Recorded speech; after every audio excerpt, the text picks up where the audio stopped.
최순실 씨의 국정농단 의혹을 규탄하는 목소리가 시민사회단체뿐만 아니라 학생과 농민 등 다양한 계층으로 확산되고 있습니다. 5년이나 지연된 서남의 해상풍력 사업의 착공이 임박했지만 전라북도가 사업의 주도권을 빼앗기거나 파급 효과가 축소되지 않을까 우려됩니다. 서남대 정상화를 위한 교육부의 컨설팅이 재개됐지만 비리 주체인 구재단의 계획서가 검토 대상에 포함돼 논란이 커지고 있습니다. 손님들이 먹다 남긴 양주를 모아 가짜 양주를 만들어 팔아온 일당이 경찰에 붙잡혔습니다. 취한 손님들만 골라 40억 원어치를 팔아치웠습니다. 여러분 안녕하십니까? JTV 8시 뉴스입니다. 최순실 씨의 국정농단 의혹을 규탄하는 시민들의 분노가 계속 확산되고 있습니다. 진상규명과 정권 퇴진을 요구하는 시국선언에 시민사회단체뿐만 아니라 학생과 농민 등 다양한 계층이 나서고 있습니다. 보도에 송창용 기자입니다. 최순실 씨 국정농단 의혹 파문 속에 전주에 이어 군산에서도 비상시국회의가 결성됐습니다. 군산 비상시국회의는 비선 실세의 국정농단으로 민주주의와 헌정 질서가 파괴됐다며 박근혜 대통령의 퇴진과 새누리당의 해산을 주장했습니다. 비상시국회의는 앞으로 박 대통령 퇴진을 촉구하는 서명운동을 하면서 오는 4일에는 군산에서 처음으로 촛불 집회를 열기로 했습니다. 이러한 국민적 요구를 거부한다면 제2의 4.19 혁명, 제2의 6월 항쟁과 같은 범국민적 저항은 더욱 확대될 것이다. 국정농단에 대한 분노는 시민사회단체뿐만 아니라 농민에게서도 쏟아져 나왔습니다. 국정혼란 속에 쌀값은 폭락하고 농민은 벼랑 끝에 내몰리고 있다며 박근혜 정권이 퇴진해야 한다고 주장했습니다. 진상규명과 정권 퇴진을 요구하는 대학가의 목소리도 더욱 커지고 있습니다. 원광대 교수들에 이어 전북대 교수들이 시국선언에 나서고 전주교대 총학생회가 전북대와 전주대, 원광대에 이어 전북 대학 가운데 네 번째로 시국선언문을 발표할 예정입니다. 최순실 씨의 국정농단 의혹과 파문이 커지는 만큼 대통령 책임과 관련자 처벌을 요구하는 각계 각층의 목소리도 본물을 이루고 있습니다. JTV 뉴스 송창용입니다. 정부가 침체된 조선 밀집 지역의 경제 활성화 대책으로 전라남도를 해상 풍력 산업의 거점으로 지원하겠다는 계획을 내놓았습니다. 서남의 풍력단지의 착공이 임박한 가운데 자칫 전라북도가 사업 주도권을 뺏기거나 사업 효과가 줄어들진 않을까 우려되고 있습니다. 이승환 기자가 보도합니다. 전남 영광에서 부안 앞바다 사이에 설치될 서남의 해상풍력은 현재 막바지 설계가 한창입니다. 민원 등으로 이미 5년이나 사업이 늦어졌지만 내년에는 본격적인 공사가 시작될 전망입니다. 내년 3월부터 공사가 본격적으로 시작되면 연내에 3기가 설치가 완료되고 단계별로 20기가 설치가 완료될 것입니다. 2019년 말까지 진행되는 1단계 실증 사업만 4,300억 원, 2단계, 3단계까지 모두 포함하면 12조 원이 훌쩍 넘는 규모입니다. 하지만 사업이 지연되면서 도내에서는 현대중공업이 손을 뗐고 부품업체들도 이미 여럿 문을 닫았습니다. 서플라이 체인이 다 무너진 거예요, 사실은요. 지금 저희뿐만이 아니라 거기에 참여했던 여러 회사들이 굉장히 열악해졌고. 이에 따라 1단계 사업의 주관사는 창원의 두산중공업, 한기에 30억 원짜리인 하부 구조물은 전남업체가 맡았습니다. 이런 상황에서 정부는 침체된 조선업의 대안으로 전라남도의 해상풍력을 중심으로 에너지 신산업 육성 거점을 지원하겠다는 계획을 내놓았습니다. 전남은 과거 해상풍력 지원부도 유치 때부터 전북과 치열하게 경합을 벌였던 경쟁지역. 대형 사업은 정부 정책이 가장 큰 영향을 미치는 만큼 해상풍력 사업의 주도권이 전라남도로 넘어가거나 전라북도에 미치는 파급 효과가 줄어들지 않을까 우려됩니다. 전라남도는 도지사가 풍력협회장을 할 만큼 관련 산업에 의지를 보이고 있습니다. 전북도가 만약에 그걸 할 생각을 갖고 있으면 지금 이런 식으로 하면 다 뺏긴다. 그리고 우리 전라북도 내에서 시장을 빨리 만들어줘야 된다. 전라북도는 일단 중장기적으로 두산중공업을 유치하고 도내업체 참여를 유도한다는 계획이지만 안팎의 상황은 그리 녹록지 않습니다. 조선의 대안으로 부각되고 있는 풍력 사업이 우여곡절 끝에 착공을 눈앞에 두고 있지만 여전히 헤쳐나가야 할 난관이 적지 않습니다. JTB 뉴스 이승환입니다.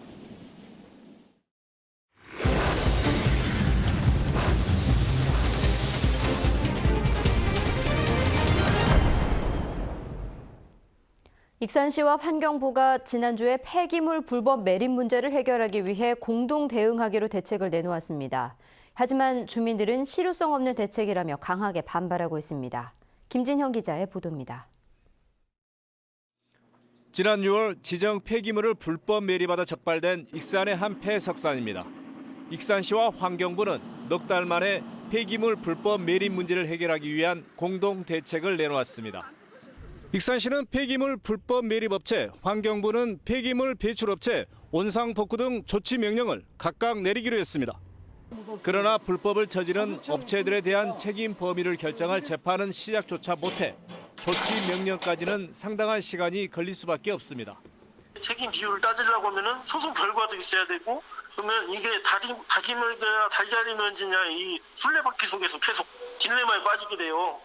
사정이 이렇다 보니 폐석산 인근 주민들의 강한 반발을 사고 있습니다. 사태 해결의 핵심은 폐기물을 최대한 빨리 제거하고 오염된 토양의 온상 회복이라며 폐석산 인근을 토양 보전 대책 지역으로 지정하는 등 실질적인 대책이 뒤따라야 한다는 주장입니다. 주민들은 환경부를 상대로 집회를 계획하는 등 반발 수위를 높이고 있습니다. 한시 바삐 파내기를 바라고 그다음에 조사를 통해서 다른 위험물질과 함께 보전 대책 지역으로 책정을 해서 환경부가 총체적으로 이 문제를 앞서서 끌어안고 해결해 주기를 바라며 폐석산 불법 매립이 확인된 지 넉 달이 지났지만 실질적인 대책이 나오지 않으면서 주민 반발만 커지고 있습니다. JTB 뉴스 김진영입니다. 카지노를 포함한 새만금 복합 리조트 건설을 추진하고 있는 국민의당 김관영 의원이 카지노업의 체계적인 관리와 감독을 위한 카지노 규제 3법을 발의했습니다. 카지노 규제 3법은 카지노업에 대한 규제를 담당하는 카지노 감독위원회 설립을 주요 내용으로 담고 있습니다. 김관영 의원은 법안이 마련되면 카지노 사업에 대한 관리 감독이 법제화돼 새만금 복합 리조트 사업 추진에도 힘을 받을 것으로 기대했습니다. 참여자치 전북시민연대와 전북환경운동연합 등 새만금 카지노 설립을 반대하는 시민사회단체가 카지노 설립 법안을 심의할 국회 국토교통위원회에 새만금 카지노 반대 의견서를 발송했습니다. 또 법안 발의에 참여한 국민의당 국회의원들에게 참여 이유와 철회 가능성, 그리고 내국인 출입 카지노 설립이 본물을 이룰 경우 대책이 무엇인지를 묻는 공개 질의서를 발송했습니다. 서남대 정상화를 위한 교육부의 상시 컨설팅이 다시 시작됐습니다. 하지만 비리 주체인 구재단이 제출한 정상화 계획서가 검토 대상에 포함되면서 논란이 커지고 있습니다. 조창현 기자가 보도합니다. 한국사학진흥재단은 지난주부터 서남대 정상화 방안에 대한 컨설팅을 시작했습니다. 이번 컨설팅의 주 목적은 서남대 인수 우선협상 대상자 심사인 것으로 알려졌습니다. 문제는 심사 대상에 구재단의 정상화 계획서가 포함됐다는 것입니다. 구재단이 제출한 정상화 계획은 서남대 남원 캠퍼스의 평생교육원 전환, 의대 폐과 등이 담겨 있습니다. 이에 대해 서남대 구성원들은 교육부가 비리 재단에 대학을 돌려주려 한다고 의심하고 있습니다. 구재단의 계획은 이전 컨설팅 기관에서 검토를 거부했는데 교육부가 기관을 바꿔 다시 포함시킨 만큼 의도성이 있다는 것입니다. 교육개발원에서 지금까지 맞춤형 컨설 진행했는데 그쪽에서 종전이사 것은 검토를 못 해준다고 하니까 사학진흥재단으로까지 변경하면서 종전이사를 검토한다는 것은 교육부에서는 종전이사안을 받아주려고 하는 그런 의도가 숨어 있다고 저희는 판단하고 있습니다. 현재 서남대 정상화 계획서를 제출한 기관은 3곳으로 학교 구성원들은 예수병원 컨소시엄을 지지하고 있습니다. 상시 컨설팅 대상인 서남대는 교육부가 정상적인 학사 운영이 불가능하다고 판단하면 학교 폐쇄 명령까지 내릴 수 있어 교육부 눈치를 볼 수밖에 없습니다.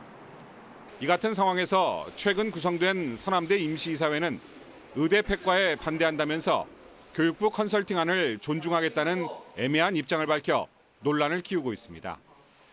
대학 구성원들은 비리 주체인 구재단안이 포함되면 컨설팅 결과를 수용하지 않겠다는 입장이어서 컨설팅 결과에 따라 선안대 사태는 더 깊은 수렁에 빠져들 수 있다는 전망이 나오고 있습니다. JTB 뉴스 조창인입니다. 국가재정지원 사업인 프라임 사업에 선정된 원광대학교가 일부 학과의 통폐합에 들어가면서 학생들의 반발을 사고 있습니다.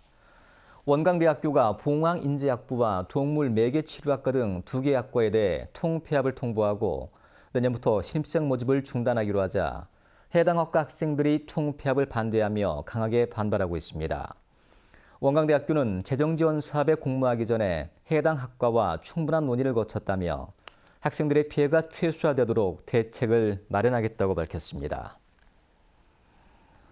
지난달 열린 전북 국회의원과 삼성 측의 간담회가 국정감사 증인 채택을 두고 삼성 측과의 거래로 이루어졌다는 일부 보도에 대해 국민의당이 전혀 사실이 아니라고 주장했습니다. 국민의당은 국감기간에 더불어민주당과 함께 삼성 측 인사의 증인의 채택을 추진했지만 새누리당의 반대로 무산됐다며 간담회는 삼성 측의 입장을 확인하기 위해 별도로 추진했다고 밝혔습니다. 손님들이 먹다 남긴 양주를 모아 가짜 양주를 만들어 팔아온 일당이 경찰에 붙잡혔습니다. 술 취한 손님들만 골라 40억 원어치를 팔아치웠습니다. 정원희 기자입니다. 대전의 한 유흥주점. 손님들이 먹다 남긴 양주들이 쏟아져 나옵니다. 전주와 부산, 경기 등 전국의 주점 130여 곳에서 사들인 겁니다. 벽면의 수납 공간에는 미리 만든 가짜 양주들이 수두룩합니다. 다 깐 것이구만. 지금 유흥주점 업주인 53살 최모 씨와 종업원 30살 이모 씨가 가짜 양주를 만들기 시작한 건 지난 2013년부터. 손님들이 먹다 남긴 양주들을 값싸게 사들인 뒤 따로 구입한 저가 양주와 1대1로 섞어왔습니다. 술병의 위조 방지 장치는 이쑤시개로 간단히 뚫었습니다. 맨 처음 웨이터 때부터 과장처럼 내려왔고 그렇게 큰 죄인지 모르고 이렇게 잘못을 저질렀습니다. 정말 죄송합니다. 이들은 최근까지 이 같은 가짜 양주 2만 5천 병을 술에 취한 손님들에게 45억 원어치나 팔아치웠습니다. 12년산 양주로 속여 한 병에 15만 원까지 받았지만 아무도 알아채지 못했습니다. 이들은 손님들이 양주를 주문할 시 가품과 정품을 동시에 가지고 들어가 룸으로 들어가 손님들의 상태를 술 취한 상태를 보고 가품을 판매하여 왔습니다. 경찰은 업주 최 씨 등 2명을 구속하고 범행을 도운 종업원 등 30명을 불구속 입건했습니다. 또 전국 유흥주점에 이 같은 양주가 유통됐을 것으로 보고 수사를 확대하고 있습니다. JTB 뉴스 정원익입니다. 부안군 주민의 진료비가 전국에서 가장 많은 것으로 나타났습니다. 국민건강보험공단에 따르면 지난해 부안군의 1인당 월 평균 진료비는 19만 3천 원으로 전국 시군구에서 가장 많았습니다. 또한 고창군의 1인당 월 평균 진료비가 18만 4천 원, 임실군이 17만 9천 원, 김제시가 17만 7천 원인 것으로 나타나 이들 4개 시군이 진료비를 가장 많이 낸 상위 10곳에 포함됐습니다. 국민건강보험공단은 노인 인구 비율이 30% 안팎으로 높은 시군에서 진료비 부담이 많았다고 밝혔습니다. 전주시가 옛 전북도청 자리에 조선시대 전라가명을 복원하기에 앞서 실시한 발굴 조사에서 주요 건물터를 확인했다고 밝혔습니다. 전주시는 전라감사의 부친 숙소인 관풍가, 안채인 내화 등의 건물터를 찾았고 핵심 건물로 감사 집무실인 선화당은 일제시대 도면과 전문가 고증을 거쳐 위치를 확정할 수 있는 흔적을 확인했다고 밝혔습니다. 또한 전주 목관 같은 글자가 새겨진 기와들이 발굴돼 통일신라와 고려를 거쳐 조선시대까지 지방행정기관이 있던 곳으로 추정된다고 덧붙였습니다. 새만금의 과거와 현재 그리고 자연 생태계의 모습을 담게 될 새만금 박물관이 본격적으로 건립됩니다. 새만금 개발청은 새만금 박물관을 건립하기 위해 건축 설계를 공모한 뒤 다음 달 설계 계약을 하기로 했다고 밝혔습니다. 새만금 박물관은 오는 2020년까지 306억 원을 들여 부안군 변산면 새만금 홍보관 건너편에 건립될 예정입니다. 완주 테크노밸리 제2 일반산업단지 조성 사업이 본격화합니다. 완주군은 봉동읍 일원에 211만 제곱미터의 산업단지를 조성하기 위해 시공사와 금융업체를 선정한 데 이어 보상 절차를 거쳐 내년 하반기부터는 공사에 착수할 예정입니다. 이 산업단지가 조성되면 모두 130개의 공장이 유치돼 14,500개의 일자리가 생길 것으로 완주군은 기대하고 있습니다. 벨기에 기업인 솔베이가 새만금 산업단지에 1,200억 원을 투자해 실리카 생산 공장을 준공했습니다. 실리카는 타이어 마모 저감과 치약, 의료품 등에 사용하는 특수화학 소재로 우리나라는 전량 수입에 의존하고 있습니다. 솔베이는 새만금 공장에서 한 해 8만 톤의 실리카를 생산해 50%를 국내에서 판매하고 나머지 50%를 수출할 계획이어서 한 해 2천억 원의 수입 대체 효과와 수출액 증가가 기대되고 있습니다. 전주지법 형사 6단독은 군대에 가지 않기 위해 몸에 문신을 새긴 혐의로 기소된 23살 김모 씨에게 징역 1년에 집행유예 2년을 선고했습니다. 김 씨는 지난 2013년 군에 입대해 신병 훈련을 받다가 정신적인 문제로 귀가 조치된 뒤 재입대를 피하기 위해서 다리와 팔, 가슴에 문신을 새긴 혐의로 기소됐습니다. 전북은 오늘 완주 12.8도, 전주 12.1도 등 어제보다 높았습니다. 밤 늦게부터는 약한 빗방울이 떨어지는 곳이 있겠습니다. 내일은 대체로 맑겠습니다. 아침 최저기온은 1도에서 5도, 낮 최고기온은 13도에서 16도의 분포를 보이겠습니다. 미세먼지 농도는 오후까지 나쁨 수준을 보일 것으로 예상됩니다. 전주기상지청은 당분간 비 소식 없이 대기가 건조해지겠다며 화재의 주의를 당부했습니다.